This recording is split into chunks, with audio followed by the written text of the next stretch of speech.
Selfstandige naamwoord. Now, what is a selfstandige naamwoord? Again, we are going to break up the word.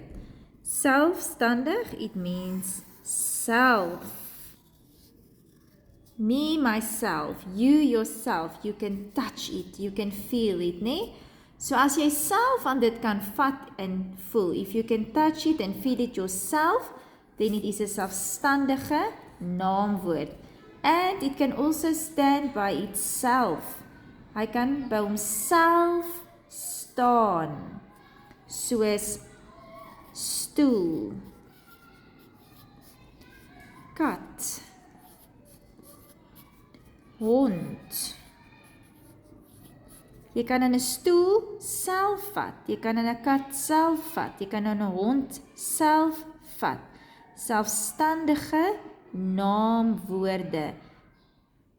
It can stand by its own self. And also you can touch it yourself. You can feel it yourself.